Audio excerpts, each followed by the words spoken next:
Ram Ram friends, వందల సంవత్సరాలుగా సనాతన ధర్మాన్ని పాటించే వాళ్ళు ఎన్నిటినో తట్టుకొని ఈ రోజుకి నిలబడ్డారు. దురాక్రాంతల ఆక్రమణలు కానీ, బలవంతపు మత మార్పిడులు కావచ్చు, హిందువుల మీద, మన పురాణ ఇతిహాసాల మీద కుట్రలు కావచ్చు. కాకపోతే స్వాతంత్రం రాగానే ఈ పోరాటం ఆగిపోలేదు. డైరెక్ట్ అటాక్స్ నుండి నేడు పోరాటం డైరెక్ట్గా కాకుండా డిజిటల్ ప్రపంచంలో కొనసాగుతుంది. ఒక కంచెరగాడిద పులితోలు కప్పుకొని దొరికిపోతే చితకబాదుతాడు రైతు. మీకు గుర్తుందో లేదో ఆ కథ? అలా మేకవన్నె పులులుగా, హిందువులుగా కనిపిస్తూ, తటస్థంగా న్యూట్రల్గా ఉన్నాము అని నటిస్తూ, హిందూ ధర్మంపై, ఆ ధర్మం గురించి మాట్లాడే వారిపై దాడి చేస్తున్నారు కొందరు. దానికి ఉదాహరణ జోసెఫ్ బచ్చలకూరి. పేరు వింటే ఒక క్రైస్తవుడు అని అర్థమైపోతుంది. అరే, అలా అయితే మన ప్రణాళిక, మన కపటత్వం తెలిసిపోతుందే. క్రైస్తవుడిగా హిందువులను, హిందూ ధర్మాన్ని, స్వామీజీలను తిట్టామా జనాలు ఊరుకోరు. అదే నేను హిందువునే, నా పేరు రావణ్ అని పెట్టుకొని నేను ప్రశ్నిస్తున్నా అని అన్నాడనుకోండి, కన్ఫ్యూజ్డ్ హిందువులు నమ్మే అవకాశాలు ఉన్నాయి. ఎర వేశాడు, హిందువులు పడ్డారు. ఈలోపు గుట్టు రట్టయింది, బండారం బయటపడింది. రావణ్ కాదు, జోసెఫ్ అనే నిజం బయటపడింది. పేరెంటల్ మిస్టేక్ అంట. తల్లిదండ్రులు చేసిన తప్పు వల్ల పేరు మార్చుకుంటున్నా జోసెఫ్ కాదు రావణ్ అని ఎంత పకడ్బందీగా ప్లానింగ్లో ఉన్నారో వీళ్ళు. హిందువులంటే నర నరాన ద్వేషం. ఆ హిందువుల గురించి ఎవ్వడైనా మాట్లాడా వాళ్ళని అత్యంత నీచంగా, అతి జుగుప్సాకరంగా ట్రోల్ చేస్తూ ఉంటాడు వీడు. ఏ ఎకోసిస్టమ్కి చెందినవాడో తెలుసా? ధ్రువ్ డర్టీ, గంజాయి మొక్క, పాకీరాజ్, కత్తి మహేష్, బైరి నరేష్. ఈ లిస్టుకి ఎండుంటుందా? నీ స్నేహితుడి పేరు చెప్పు, నువ్వెలాంటి వాడివో చెప్పేస్తా అంటారు కదా. ఇప్పుడు మీరు చెప్పండి, వీళ్ళతో ఉన్న వీడి గురించి ప్రత్యేకంగా వేరే ఏం చెప్పాలంటారు? సారీ, ఈయన గురించి అనొచ్చు, కానీ వీడి భాషని చూశాక రెస్పెక్ట్ ఇవ్వలేను, అలాని బూతులు తిట్టలేను.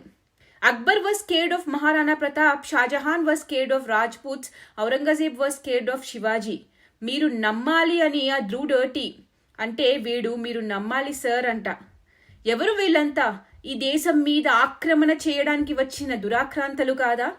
వాళ్ళ మీద పోరాడిన వాళ్ళని ఇంత నీచంగా కామెడీ చేస్తున్న వీళ్ళకి దేశభక్తి ఎంత పర్సంటేజ్లో ఉంటుందో మళ్ళీ చెప్పాలా? అరే, నీ ఇంటిని ఆక్రమించుకున్న వాడి మీద నీ తాత ముత్తాతలు పోరాటం చేసి ఈ రోజున నీకు ఈ జీవితం ఇస్తే ఆ స్వతంత్ర స్వేచ్ఛాగాలు అనుభవిస్తూ వాళ్ళని చూసి నవ్వడం, నిన్ను చూసి నువ్వు నమ్ముకోవడమే. ఆకాశం మీద తల ఇట్లా పెట్టి ఉమ్మేయడమే అనమాట. శివరాత్రి కోసం చెప్తే పక్కకి వెళ్ళి ఆడుకో సోది గురు అంట. నమ్మకం లేని వాడికి మన పండుగల గురించి ఎందుకు అసలు?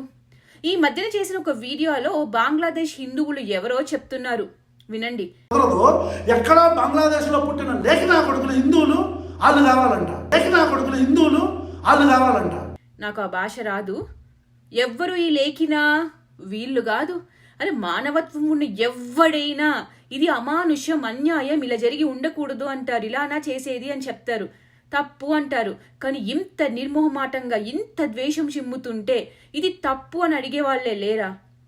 నర అన్న హిందువులంటే ఎంత ద్వేషం ఉంటే ఇలాంటి మాటలు వస్తాయి?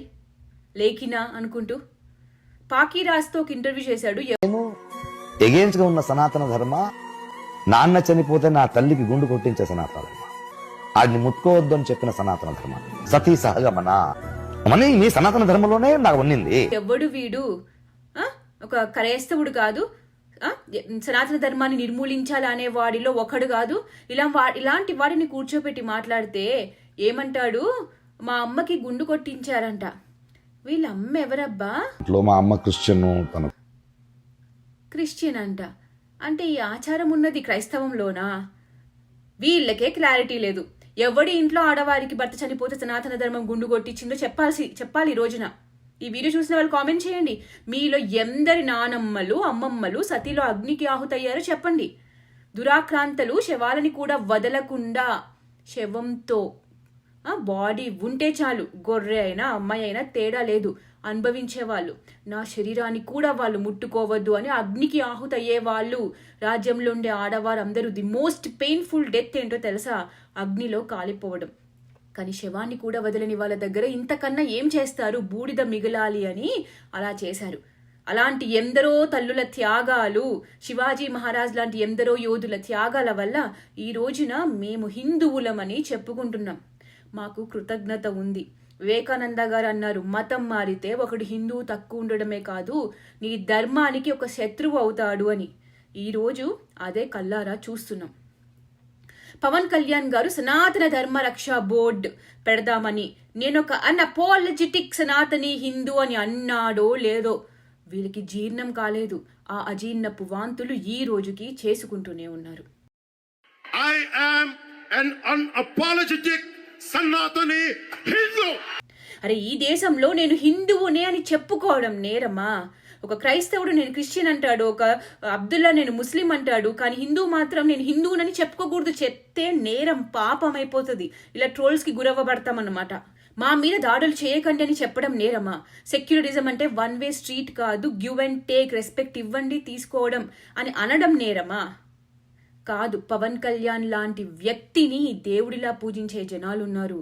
ప్రజల కోసం పనిచేసే మనిషికి ఫ్యాన్స్ కాదు, భక్తులు ఉన్నారు. అలాంటి ఆయన ధర్మం, దేశం గురించి మాట్లాడితే జెన్జీ వింటుంది, మారుతుంది, ధర్మం కోసం నిలబడుతుంది, దేశం కోసం నిలబడుతుంది. అది వీళ్ళ భయం. అందుకే ఈ ద్వేషం, అందుకే ఈ చిల్లర నవ్వులు, బూతులు, లేఖితనం. వీళ్ళు లేఖినా జెండా కూలీస్ అంట. ఏది పడితే అది నోటికొచ్చింది వాగాలి, తక్కువ చేయాలి. ఆపరేషన్ సింధూని కూడా ఇంత నీచంగా వన్ నేషన్ వన్ హస్బెండ్ అంట. జార్జ్ సారోస్ డీప్ స్టేట్ ఎకోసిస్టమ్ని సింగిల్ హ్యాండెడ్గా వాళ్ళంటే ఎవరో తెలియని ప్రపంచంలో బతికేస్తుంటే జనాలు ఎక్స్పోజ్ చేశాడు శృంగ్ వినోద్. ఏం చేశారు వీళ్ళు? నిరోధంట. అది మీ ఇంట్లో వాడి ఉంటే మాకు కర్మ తప్పేది అంటున్నారు జనాలు ఈ రోజున. నచ్చకపోతే పాయింట్ టు పాయింట్ వీడియోలు చేయాలి. ఒక అరాచకపు నవ్వుతూ బ్యాక్గ్రౌండ్ మ్యూజిక్ పెట్టుకుని ఎలివేషన్లు ఇచ్చుకుంటూ బూతులు మాట్లాడితే వీళ్ళు చెప్పేది కరెక్ట్ అయిపోతుందా? మరి యువతకి క్లియర్గా, క్లారిటీగా వీళ్ళ ఎకోసిస్టమ్ని, డీప్ స్టేట్ని, జార్జ్ సోరోస్ పేడ్ బూట్ లిక్కర్స్ని ఎక్స్పోజ్ చేస్తే ఆ పేడ్ బ్యాచ్ ఊరుకుంటుందా? మిషనరీస్ని, వాళ్ళ ఫండింగ్ని ఎక్స్పోజ్ చేస్తే ఈ కన్వర్ట్స్ ఊరుకుంటారా? నోర్లు నొక్కేయాలి, జనాలలో కన్ఫ్యూజన్ క్రియేట్ చేయాలి, ఇలా బూతులు మాట్లాడాలి, ట్రోలింగులు చేయాలి, ఇలా నీచమైన థంబ్నెయిల్లు పెట్టాలి. సద్గురువు గారిని కూడా వదలలేదు. సద్గురువు వల్ల ఎందరో యువత వీళ్ళ బారిన పడకుండా, కన్వర్ట్ అవ్వకుండా కాపాడబడుతున్నారు.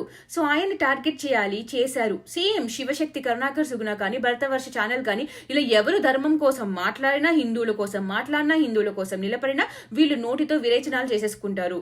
పాయింట్ టు పాయింట్ మాట్లాడితే తప్పు లేదు. కానీ రామాయణంలో శూర్పణఖ తాటకి ఒక రాక్షస నవ్వు నవ్వుతారు చూడు, చెత్త పనులు చేసుకుంటూ అలా నవ్వుకుంటూ బూతులు మాట్లాడుతూ మళ్ళీ 18+ అని పెట్టడమేనా అనాలిసిస్, ఎక్స్పోజ్ అంటే? ట్రోల్స్ చేస్తున్నారు, బూతులు మాట్లాడుతున్నారు, నీచమైన భాష మాట్లాడుతున్నారు అని పోలీస్ స్టేషన్కి వెళ్ళి రిపోర్ట్లు ఇచ్చారు కదా, కంప్లైంట్లు చేశారు కదా. ఈయన పేరు లిస్టులో పెట్టారా లేదా? ఆహా, ఎందుకు పెడతారు? వెనక ఉండి సపోర్ట్ ఇచ్చి వీడియోలు షేర్ చేసేది సేమ్ అదే ఎకోసిస్టమ్. చూడండి ఎవరు షేర్ చేశారు. తొక్కలో దేవుడు అని కుంభమేళా మీద వీడియో. అరే, పోప్ వీల్ చైర్కి పరిమితం అయ్యాడు, మీ దేవుడు వాటికన్ పోప్ని ఎందుకు నించోలి పెట్టలేకపోయాడు అని మేము అడగచ్చా? అమెరికాలో మంటల్లో కాలిపోయారు ఆ మధ్యన, అప్పుడు తొక్కలో పీస్ అనొచ్చా? మొన్న ఉమెన్ వరల్డ్ కప్ ఓడిపోయారు, మరి అప్పుడో ఇలా ప్రతిదీ తీసి దేవుడికి ముడి పెట్టచ్చా? ఇదే ద్వేషం చిన్నజీర స్వామి వారి మీద కూడా, సద్గురు శృంగ్ వినోద్ మీద, రాధా మనోహర్ దాస్ మీద, పవన్ కళ్యాణ్ మీద, అఖండ మూవీ తీసినందుకు బాలకృష్ణ గారి మీద, బోయపాటి గారిని ఇలా సనాతన ధర్మం కోసం మాట్లాడితే అత్యంత నీచంగా ట్రోల్ చేయాలి. పిఠాపురంలో 2 చిన్న పిల్లలు ఏదో గొడవ పడితే పోయి కుల కుంపటి అని మొదలుపెట్టాడు. చిన్న మైనర్ పిల్లలను కూడా వీడి కోసం వాడుకున్న బతుకు వీడిది. రిపోర్ట్ చేస్తే పోతుంది వీడియో కూడా. అరే, ఎవడైనా కులం పేరు చెప్పి ఆ సాకుతో తక్కువగా చూసిన గుడిలోకి రానివ్వకపోయినా గల్లా పట్టుకొని ప్రశ్నించమనే చెప్తాం మేము. ఎవడి అబ్బా సొమ్ము కాదు గుడి, దైవం, భగవంతుడు. ఎవడి రోజుల్లో కుల వివక్షాన్ని సపోర్ట్ చేసేది? ఎవడు చేయడు. ఎక్కడో ఒక చోట ఏదో ఒక గొడవ జరిగితే దాన్ని మొత్తం హిందువులకి, సనాతన ధర్మానికి అంటగట్టి ద్వేషం నింపాలి, బురద చల్లాలి, సొసైటీలో డివిజన్ క్రియేట్ చేయాలి, చిన్న పిల్లల మనసులో వివక్ష అనే విత్తనాలు నాటాలి, మెల్లిగా కన్వర్ట్ చేయాలి. అరే వెంటనే వేరే ఛానల్ వాడు అదే స్కూల్కి వెళ్ళి వీడియో చేస్తే తల్లిదండ్రులు చెప్పారు 30 నుంచి 40 ఏళ్ళుగా సంతోషంగా ఉన్నాం, ఏ వివక్ష లేదు అని. అసలు ఇటువంటిది అసలు ఏమీ జరగలేదు. అసలు కులం కూడా అన్నది లేదండి. ఇక్కడ ఇదన్నా మీడియాలో చూపించడం వల్ల ఇక్కడ ఏదో జరిగిపోతుంది, ఇక్కడ ఏదో రాజిపోతుంది, ఇక్కడ అంటిపోతుంది అని పెద్దలు బయట లేదో అనుకుంటారు. అప్పుడు అసలు కులం కూడా లేదండి. చిన్న పిల్లల్ని కూడా వాడుకుంటారా చిల్లరేరుకోవడానికి? ఇదేనా జర్నలిజం అంటే? పొద్దున్న లేసి ధర్మదూషణ చేస్తూ బతికే వీడా ధర్మాన్ని కాపాడేది? కుంభమేళాలో ఏదైనా అయితే దేవుడిని తిట్టాలి, మరి కరూర్ స్టాంపెట్లో జనాలు తప్పు చేశారు, డిసిప్లైన్డ్గా లేరు, బ్యారికేడ్స్ చూసుకోవాలి, పరిగెట్టద్దు అని చెప్పి పెద్ద ఇన్స్ట్రక్షన్ లిస్ట్ ఇస్తున్నాడు. ఇక ప్రజల యొక్క బాధ్యత. మనం ఒక ర్యాలీకి వెళ్ళినప్పుడు మనం చిన్న చిన్న లైన్స్ లోకి మనం నెట్టు పెడతాం, బ్యారికేడ్ వేస్తారు, మనల్ని ముందు కదలనీరు, మనం అందరం గుంపులుగా అక్కడ నిలబడతాం. అంటే ఆ ప్రెజర్ లో తొక్కేసలాట జరిగితే చచ్చిపోయే సిచ్యువేషన్ మనమే క్రియేట్ చేస్తాం. క్రౌడ్ డిసిప్లిన్ అనేది వీక్నెస్ కాదు. మరి కుంభలో ఉన్నది అదే జనాలు కాదా? అదే ఉత్సాహం కాదా? అదే డిసిప్లిన్ ఇష్యూ కాదా? ఆహా, హిందువులు వాళ్ళ నమ్మకాలు కాబట్టి ఇక్కడ దేవుణ్ణి తిట్టాలి. ఇంకా వీడిని అన్బయాస్డ్ న్యూట్రల్ యూట్యూబర్ అనుకునే వాళ్ళు ఒక్కసారి ఆలోచించాలి. వీడి దగ్గరికి ధర్మం కాపాడేవాడు, వాడి దగ్గరికి నేను పోతున్నా అని సనాతన ట్రావెలర్ వెళ్ళాడు. ఎక్కడికి పోతే ధర్మాన్ని గెలిపించచ్చు, ఎక్కడికి పోతే ఫోన్ పే జీవే పెట్టుకుని నా కొడుకులను ఎక్స్పోజ్ చేయొచ్చు, అక్కడికి పోయి మాట్లాడతా. ఛీ, ఇంతకన్నా దిగజారిపోతారు ఎవరైనా? మనిషి తన అహాన్ని సంతృప్తిపరచుకోవడానికి ఎంతకి దిగజారుతాడు అనే దానికి ఈయన నిలువెత్తు నిదర్శనం. ఈ రోజున ఒక మహిళని ఏడ్పించి అధర్మం వైపు ఉన్నోళ్ళు చివరికి ఏమయ్యారో మహాభారతమే సాక్షి. గోతులు తీసే గుంట నక్క నీతులు చెప్తుంటే విడ్డూరంగా ఉంది అన్నట్టు గోతి వాడే తీసుకుంటున్నాడు ఈ రోజున. బట్ క్లారిటీ ఇచ్చేసారు హిందువులకి. Thank you. పవన్ కళ్యాణ్ గారు ప్రౌడ్ సనాతని అన్నందుకు అందరూ నేను ప్రౌడ్ సనాతని అని చెప్పుకోవడమే కాకుండా ఎక్స్లో హ్యాండిల్స్లో ఆ పేర్లు పెట్టుకున్నారు. గర్వంగా చెప్తున్నారు. అది నాకు నచ్చలేదు అందుకే వీడియోస్ చేస్తున్నా అన్నోడి దగ్గరికి వెళ్ళడం, ధర్మాన్ని కాపాడుతాడని ఎలివేషన్లు ఇవ్వడం. ఏం మాట్లాడాలి వీళ్ళ గురించి? జీపే, ఫోన్పే బ్యాచ్ అంటారు. తిరుపతిలో 1000 కోట్ల హిందూ డబ్బులు, హుండీ డబ్బులు తీసుకొని మళ్ళీ హిందూ నాశనం కోసం, మతం మార్చడం కోసం పనిచేసే చర్చ్ పాస్టర్లకి జీతాలు ఇస్తుంటే ఎవ్వడూ అడగడే హిందూ డబ్బులు ఎందుకని. దశమ భాగాలు తీసుకుని దొబ్బి తినే వాళ్ళకి, అడుక్కునే బ్యాచ్కి ఏమనరే?